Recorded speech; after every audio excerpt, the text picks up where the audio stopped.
পুৱা যেতিয়া 8 বজাত আৰম্ভ কৰিছিলোঁ আমি দুটামান কথা পাতিছিলোঁ তুমি মোক সেই কথাকেইটা তেতিয়া সুধিছিলা আৰু এতিয়া কিন্তু আমি সেই দিশটোতে আমি অগ্ৰসৰ হৈছোঁ যিটো অপিনিয়ন পোল আৰু এক্সিট পোল ওলাইছিল এক্সিট পোলত হায়েষ্ট আমি দেখিছিলোঁ 167 লৈকে এনডিএক দিছিল তাতকে দিয়া নাছিল এতিয়া কিন্তু 167 ওপৰত গুচি গৈছে চাবলৈ গ'লে এনডিএ মৰ্চা আৰু তাৰ বিপৰীতে মহাজোটবন্ধনক যিবিলাক অপিনিয়ন পোলটো মই বাদেই দিছোঁ এক্সিট পোলৰ কথা যদি মই কওঁ নিৰ্বাচনৰ দিনা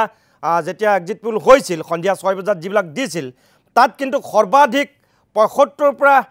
100 এখন আসনহে দিছিল চাবলৈ গ'লে মহাজোটবন্ধনক এতিয়া তেওঁলোকে 75টো বাদেই তাৰ তলতে তেওঁলোক ৰৈ গৈছে তাৰমানে এক্সিট পোল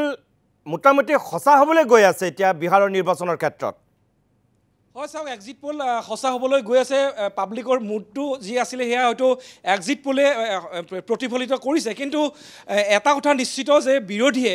যিবোৰ ইছ্যুৰ জৰিয়তে তেওঁলোকে ৰাইজৰ মাজলৈ গৈছিলে তেওঁলোকে ভাবিছিলে যে প্ৰতিষ্ঠান বিৰোধী ঢৌ আছে কিন্তু সেয়া আচলতে প্ৰতিষ্ঠান বিৰোধী ঢৌ হয়তো নাছিলে সেইটো পালছটো হয়তো বিৰোধীয়ে পোৱা নাছিলে আৰু বিশেষকৈ মই ক'ব খুজিছোঁ যে এছআইআৰক কেন্দ্ৰ কৰি যিটো পৰিৱেশৰ সূচনা কৰা হৈছিলে সেই পৰিৱেশৰ বিপৰীতে কিন্তু বিহাৰৰ জনতাই এছআইআৰক যে বেছি গুৰুত্ব নিদিলে অন্ততঃ এই মুহূৰ্তলৈকে সেই কথাটো গম পোৱা যায় যে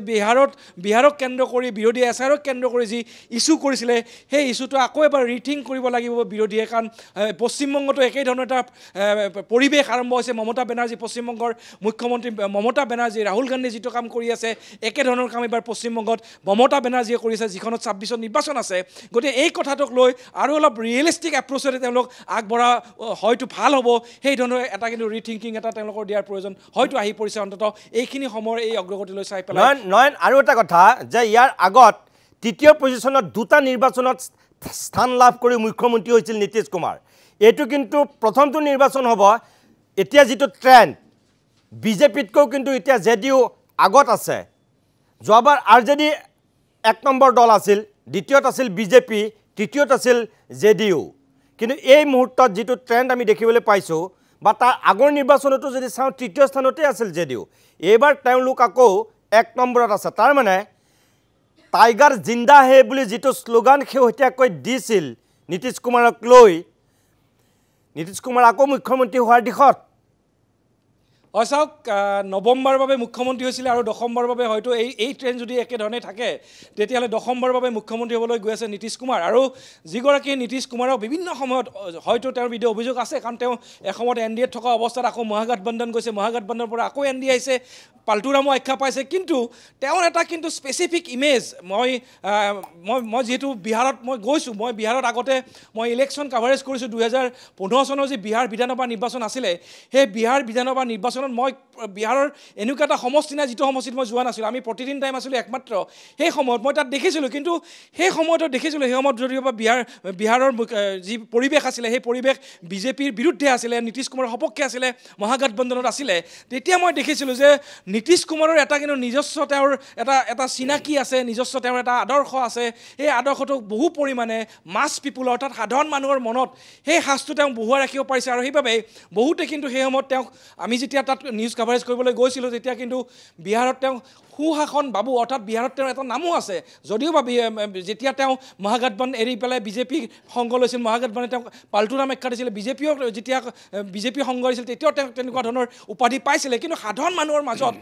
সুশাসন বাবু এই যিটো ছবি এই ছবিখন কিন্তু এতিয়াও বৰ্তি আছে অন্ততঃ এই আজিৰ এই যি ফলাফল এই ফলাফলে কিন্তু সেই কথাটোৰে ইংগিত দিছে আৰু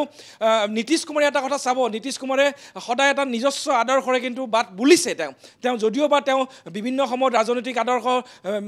মিল নথকা সময়ত তেওঁ বিভিন্ন ধৰণৰ সিদ্ধান্ত তেওঁ ল'বলগীয়া হৈছিলে বিশেষকৈ প্ৰধানমন্ত্ৰী নৰেন্দ্ৰ মোদীক যেতিয়া 2014 চনত যেতিয়া তেওঁ প্ৰধানমন্ত্ৰী পদৰ প্ৰাৰ্থী হিচাপে ঘোষণা কৰা হৈছিলে তেতিয়া তেওঁ এনডিএ এৰিছিলে গতিকে পৰৱৰ্তী পৰ্যায়ত আকৌ মহাগঠবন্ধন লগ লাগিছিলে কিন্তু তেওঁৰ যিখন এটা ব্যক্তিগত যিটো ছবি বিশেষকৈ লালু প্ৰসাদ যাদৱ আৰু তেওঁক যদি তুলনা কৰে বিহাৰত তেতিয়া কিন্তু তুলাচনীত কিন্তু ওজন কিন্তু তেওঁৰ বাঢ়ি যায় এই কথাটোৱে হয়তো বিহাৰৰ জনতাৰ মনত এই কথাটোৱে আচলতে হয়তো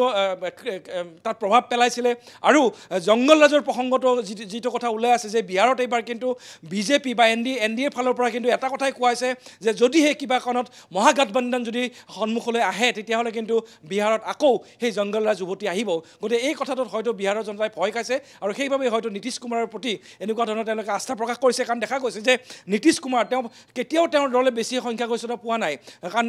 2020ত জেডিইউৰ 43খন আসন পাইছে য'ত বিজেপিয়ে 74 পাইছিলে তৎসত্ত্বেও কিন্তু তেওঁক কিন্তু মুখ্যমন্ত্ৰী পদৰ প্ৰাৰ্থী হিচাপে প্ৰক্ষেপ কৰিছিলে ইয়াৰ আগৰবাৰ যেতিয়া মহাগঠবন্ধনত যেতিয়া RJDয়ে বেছি আসন পাইছিল তেতিয়াও কিন্তু জেডিইউ কম পাইছিল তৎসত্ত্বেও কিন্তু তেওঁ মুখ্যমন্ত্ৰী হৈছিলে সেই যি ছবি সেই ছবিখনৰ বাবে হয়তো এনেকুৱা ধৰণৰ হ'ব পাৰে বুলি আমি অনুমান কৰিব পাৰোঁ